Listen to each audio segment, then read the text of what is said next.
going on, guys? So today we're talking about the best-selling cards under $5. That's the Yu-Gi-Oh! Penny Stock Market Watch. Without further ado, Nibiru is all the way at number 1. This card's really good against Kashtira, but it's not really good against anything else. Most decks, in my experience, here's the thing with Nibiru. Let me look at it. We can open it. And I might have talked about this already. I know I've talked about Nibiru before. So if you're a subscriber here, I'm sorry if I repeat myself in any way, shape, or form. I try to keep it fresh. I try to keep it new. This is the only one that's under $5. To my knowledge, let's see. This one's market price is really weird. When a market price is like that, yeah, it's usually because of a heavy plate, yeah. When a market price, just a tip for TCG player, like you see like the market price for the ulti is 152 and then the lowest listing is 150, right? And then the discrepancy for the 2019 tin is $9.55 to $9 and then $9.46 to $7. Like when we look at when you see something like the maximum gold rare, which is so different, there's probably something wrong with the 358 listing. So when we look at Nibiru as a whole, here's where Nibiru is really good. 1, against decks that summon more than 5 times in one turn, right? You might think that that's a lot of decks, but in this format where Runic.deck or Runic plus a deck is really popular, Runic doesn't usually summon 5 times. Sky Striker doesn't really summon 5 times. Also too with Nibiru, just in general, Nibiru is better when you have less monsters on your side of the field, right? I mean, I guess actually no, there's really no positives to you having monsters on your side of the field and activating Nibiru because you're just making the token bigger. So that's another thing, right? So Nibiru is really only Nibiru. We talked about this concept a little bit last week, where it was like the second and third copy of a card is worse than the first copy of a card that you see in a lot of cases. Like Lightning Storm is really like that. Cyframe Gear Gamma is really like that. Not all hand traps are like that, though. Effect Veiler, is usually going to be really good. Infinite Impermanence is different, because if you see Infinite Impermanence later in a duel, you probably can't activate it, but it's still pretty good when it's better to set Infinite Impermanence. Like the effect of Infinite Impermanence is better when it's set first. So the trade-off of, well, I can't activate it from hand is worth it, right? With Nibiru, it is pretty bad if you have like a board full of monsters and you have to activate Nibiru and give your opponent a gigantic token, right? So the first thing, though, like I said, is against a deck that summons 5 times. I've been playtesting a lot with Trap Tricks. I'll probably have a deck profile for that pretty soon. I don't really summon 5 times with Trap Tricks very often. There are some times, yes, where you can do, you can go into, I forget their names, but the one that searches Garden, add the one that gets Garden, go into Holatea, or Myrmelio, go get Holatea, use Holatea. You can do a lot of summoning with Trap Tricks, but you can also just like summon Myrmelio at like the way Trap Tricks used to be. Summon Myrmelio, add a Trap Hole card, set 4 and pass, or summon Sarah, set 4 and pass. Right? Labyrinth doesn't summon that much. It is really good against Kashtira, because Kashtira does fall under that specific bracket. For me, Nibiru is really similar to Droll and Lockbird, because it's not just decks that summon 5 or more times, right? Because this actually happened to me on Master Duel, where I was playing like Dark Magician or something like that into Dragon Link. And Dragon Link is a really good example of the second thing, right? Because Dragon Link does summon more than 5 times, but the other condition Nibiru has to have for it to be good is your opponent can't play through it. Like you have to have someone who summons 5 times, and when they get to that 5th summon, or when they get to 5th summon and beyond, when you Nibiru them, you completely decimate their play. And Dragon Link is a good example because of the Herratic Seal Link monster, which I don't know its name, but the Herratic Seal Link monster's effect, when it's tributed, if it's tributed, it summons out a dragon. and it could just continue the plays from there, especially because you give it a token, right? And so good players, if they know that they're playing with a deck that can play through Nibiru, will be waiting and baiting for the Nibiru. Because the third thing, and we all know this one, like the third thing for Nibiru is it's good against decks that can't bring out that negate on the 5th summon. Like Sword Soul's a great example of that. Like Sword Soul gets decimated by Nibiru because usually Sword Soul's like Emergence, like if it opens Emergence Moyi, Emergence, add Long Young, normal summon Moyi, reveal Long Young, summon the token, that's number 2, right? Make the Grandmaster the level 8, draw search, discard another worm to summon out Long Young, and then, right, summon the token, activate Nibiru, right? So when that happens, that's a huge decimate. But there are a lot of decks that can either A, play through a Nibiru being dropped, right? Like I've lost duels, and I'm sure you guys have as well, where you give them a token that's got 4,000 attack, and they set like a Book of Moon, an Imperm, and a Compulse, and you're like, oh, I actually can't get over that. I actually cannot beat over that token because the token's too big, right? That's essentially a deck that can play. That's the second requirement of Nibiru, which is a deck that can just play through the Nibiru being dropped, and it can just continue on anyway. Some decks can continue on and continue with their plays and still make a good board through Nibiru. Some decks don't. They just play protect the token, right? So it's a very circumstantial card. Like I said, like Droll and Lockbird. Like there are some decks where Droll and Lockbird gets dropped, like Drytron. There's nothing that the Drytron really does not want you to play. Like Sky Striker really does not want you to play Droll and Lockbird, right? And Pendulum's kind of like that too. But then there are some decks that don't really care about that. So I think this is a great side decked card, but I don't ever think this is a good buy. And the reason I don't think it's ever a good buy is because I don't ever see a situation where everybody has to have this card. I don't. I know you'll see it on a lot of top deck lists. You might think it's a great card, but I don't see this card ever being something that everybody has to run. But I did want to talk about it because it is the number 1 best-selling card. And this also brings up the point I bring up every single week, which is just spend your money how you feel. If you think Nibiru is going to be a great card, go absolutely bonkers crazy with it, right? Taking a look at this card real quick, Parallel Exceed. The common is starting to make its moves, which you could have predicted. This has really been holding the line here at $4 for what feels like a long time. Is this the secret rare from 2021 tins? I would assume, it's a little confusing, right? Because usually when it comes to Yu-Gi-Oh, like the OTS rarity is always the best rarity, but super rare is really just not. Like if you've seen the super rare and you've seen the secret rare, the prismatic secret rare, and you've seen the common, it's obvious which one is the best version of Parallel Exceed. And it's not just because of a Trap Tricks, which is the deck I first saw Parallel Exceed come back from. Like Cybers in general, just like Marinette to an extent.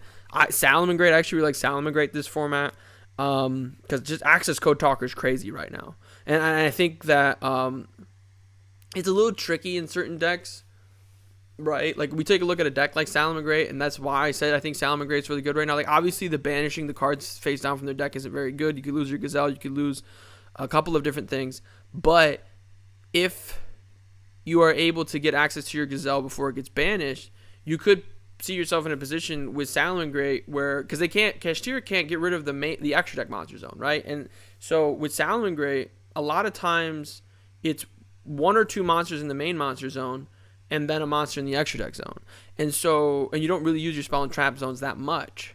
And I know there was that scary thing of like 9 zones got taken up at the YCS. That's not going to happen very often. Usually it's going to be like 2 to 5, right? And so that's why decks like Mathmech, Salamangreat, like Cybers decks are really good because access code talker is actually really good right now.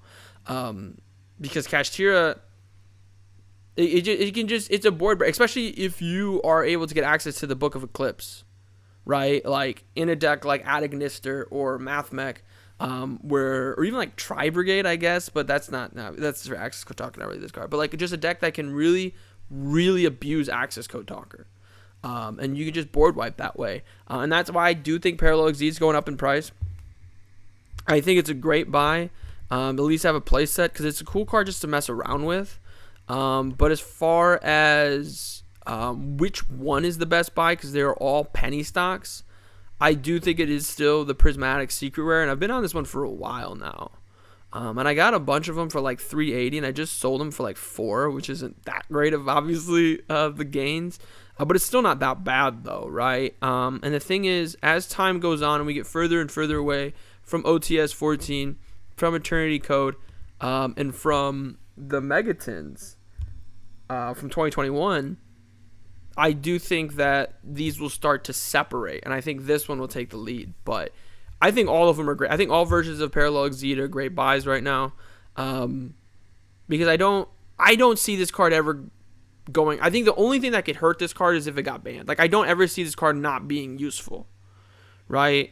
Like, the fact that it's a link summon, like if all you have to do is link summon with a monster that points downward. Like Imduck doesn't work because it has to be summoned to a monster, a zone a link monster points to. But all you have to do is link summon to a zone with a monster that points down, and you get a free rank 4. And since like the start of Zexal era, rank 4s have been the best rank. So the fact that this card can do that, and there's a lot of cyber support too, so there's a lot of different interactions that this card has, like Flame Buffalo, for example, just to name a card. So Parallel Exceed's a really good buy right now.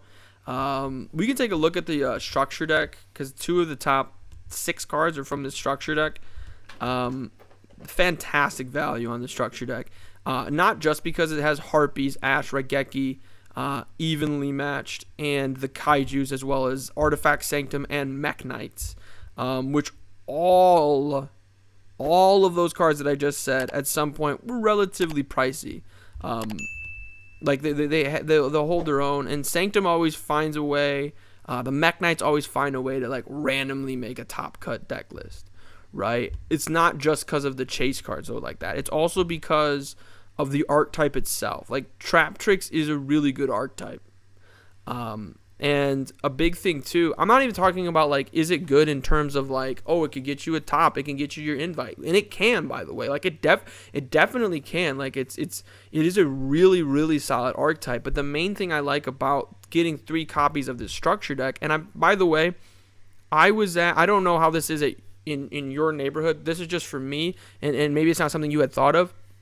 I went to Walmart to pick up a copy of this structure deck, and I think it was about $13.50, maybe just $13 even, right? And I mentioned this on a Market Watch. I just want to mention it again. Everybody's saying like $30, and you have a top structure. Like that's not the case. Like I cannot find these for $10. If you can find these for $10, get 50. And so, like honestly, like if you can find these for $10, you just struck gold.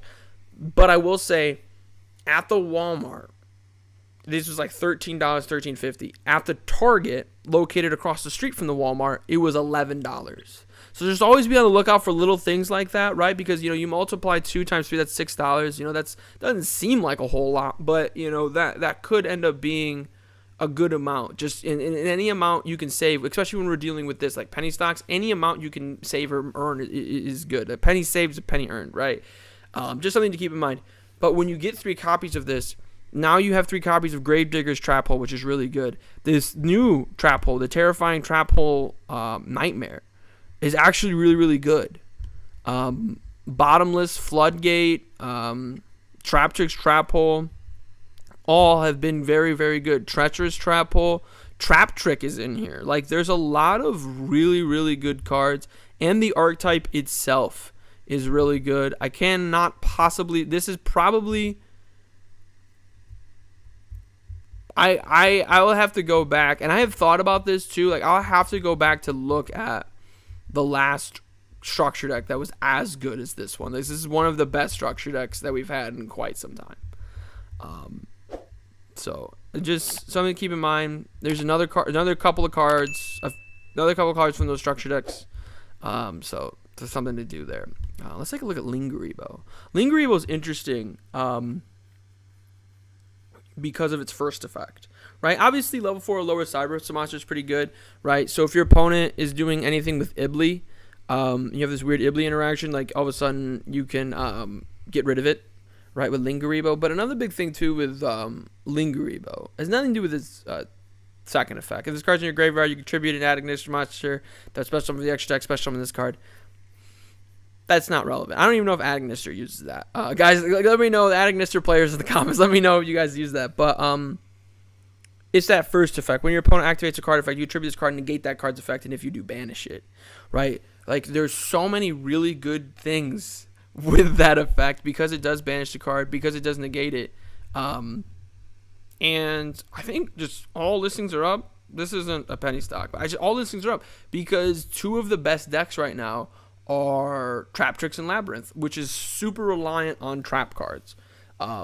Not just, like Torrential and Compulse and Imperm, but also like Big Welcome Labyrinth and Traptrix Holatea, where Lingaribo, yes, it's something that they know they have. It's a monster negate, so they see it and they know they have to play around it. But sometimes it could be the difference between winning and losing a duel.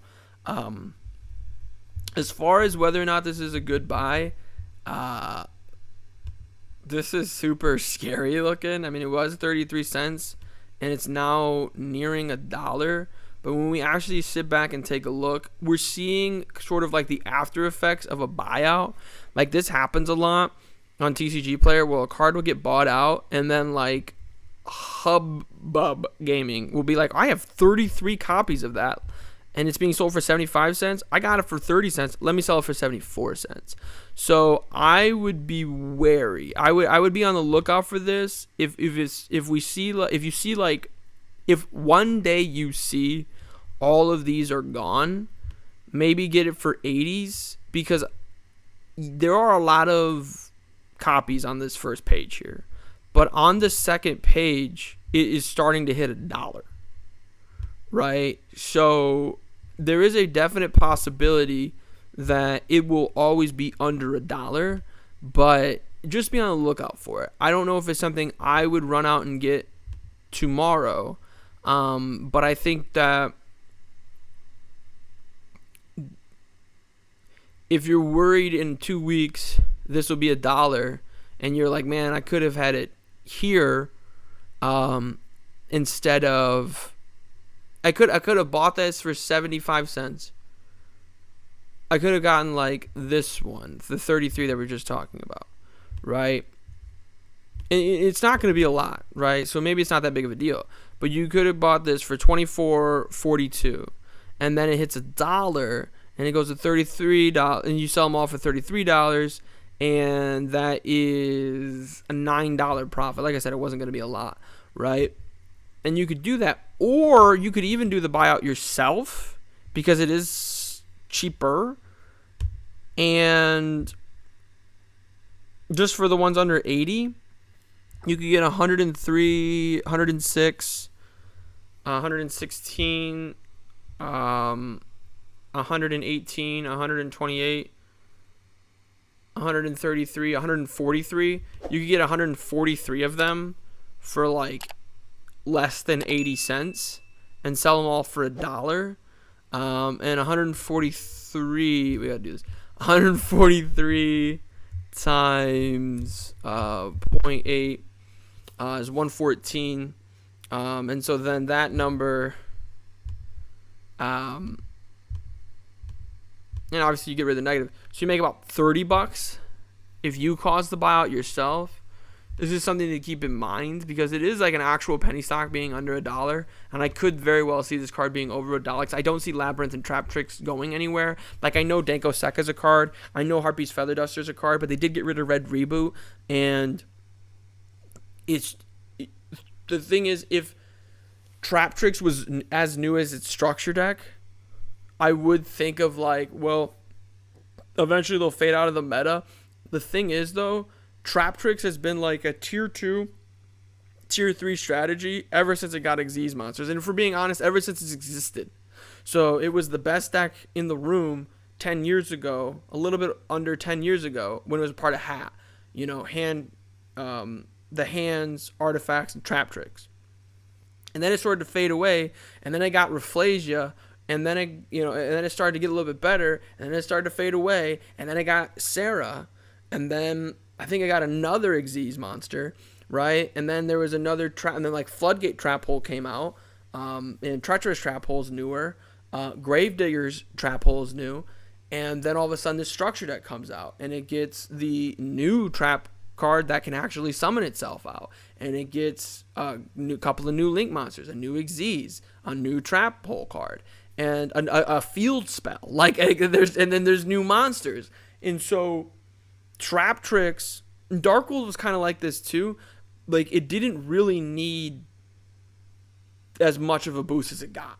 Like it was pretty close to being a meta deck, and so I don't really see Trap Tricks going anywhere anytime soon. I honestly don't see Labyrinth going anywhere anytime soon either. And the thing is, like last year, I'm pretty sure it was last year, Altergeist topped. I know it had Mystic Mind, but like Altergeist topped, and Altergeist is another trap heavy card. So as long as there's trap decks, you're gonna want a card like Lingaribo, and I know it's specific to Cyber's monsters, but you're gonna want something that's just there to go against traps. And Lingaribo is really good against it, which is why it is, one of the top 25 best-selling cards under $5 or less in all of Yu-Gi-Oh. Because it's really good against the trap cards, right? This is another Parallel Xyz here again. I think it's Parallel Xyz and Ash. Ash is also here twice. This is the best time to get Ash. It is insane how low in value Ash is. I don't think it'll ever be, because there was a point where there was like 9 copies of Ash and they were all like $20. I don't think it's ever going to be there again, but I don't see the commons from the 2 structure decks staying at 260 forever or 270. Like they've already started to creep up with the Ashes. So just Ash Blossom and Joyous Springs. It's borderlines on a blue chip stock. If you guys know what that is, it's like Walmart, Google, just like stocks that are just not. They're just great stocks to buy because they're always gaining in value. They're always going to be good. Like Ash is a blue chip penny stock, which is a weird, almost oxymoron, but it's actually really, really good. This is a really good card too. I don't know if I would love to buy it, but we'll see. I wouldn't go crazy on buying a bunch of Trap Tricks cards, but if you have the structure deck, yes, but the individual cards, I'm not sure about that. Now let's take a look at this real quick though, because this one's interesting because it is cheap, not like the card, but like really cheap. And this graph isn't that much fluctuation, 12-cent fluctuation. If we look at the sales history, see if anybody bought it for more than 40 cents. This person bought one for 42 cents. Someone bought it for 20 cents. So when we look at this, fantastic card, by the way. So cannot be special summoned from the extra deck unless you have 3 or more Tri-Brigade Spell or Traps in your graveyard. I don't even know how that works. But your opponent cannot activate cards or effects when you special summon monsters. When a monster declares an attack, you can banish this card. Also banish all cards your opponent controls.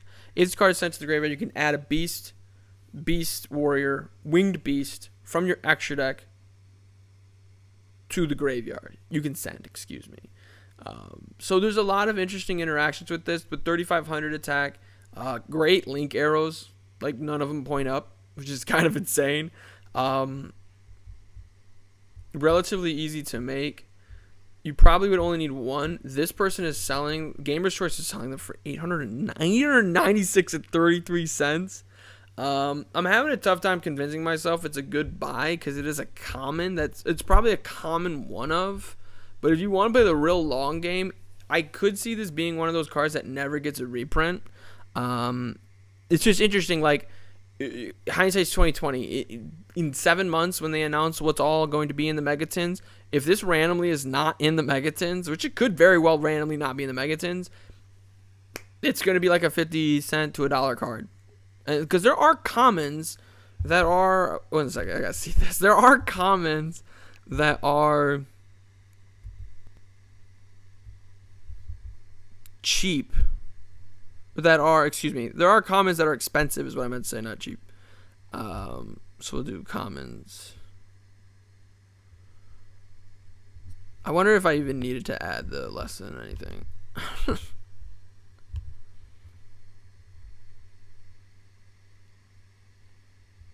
That's a lost art promo. Well, yeah, these are promo cards. Am I missing something? Or does it only do 3 at a time? I think I must have hit the wrong... Oh, I hit promo. I didn't hit common. Okay, that makes sense. Because it says... Like they're written over each other, and I don't understand why. Okay, we'll just do... Okay, so here's what we'll do. We'll do that. We'll do that. And then we'll do that. Right? And then... It'll show that. And then we'll go over here. Oh, I guess that's all we can do anyway. Okay, anyway. There are, I guess these are common short prints, and that wasn't a common short print. So I don't even know if we can sort. I actually just don't even think it's possible to sort it by commons. The point that I'm just trying to make is this, that it's not out of the realm of possibility that a common could be worth $1, is all I'm trying to say. So when we look at the value, if I can come back to where I was just at, if we look at the value for this Tri-Brigade Boss Monster, 3,500 attack, banishes all cards your opponent controls. When we look at the value for that, there is potential there. I liked it at 10 cents better than 33 cents. But that just shows you, like, this listing, it hasn't even been updated. Like, it does update. It doesn't, like, update, like, once a day. Like, it updates relatively often. So if it's saying that there was a listing as low as 9 cents, it's clearly gone, right? And whenever a listing that low, like, that's where I'm at. Like, if you can get this for 20, if you can get a bunch for 20 cents, like, go do it. I think so. And then flip it and sell it for 50 or 40 cents. It's going to take a lot, obviously, to get any gains from that. But I definitely think there's a possibility for it. But let me know what you guys think. What are the best selling cards under $5 or less? Let me know in those comments down below. Make sure you guys click that like button to show your support for the channel. Subscribe for even more content. But most importantly of all, have a good day.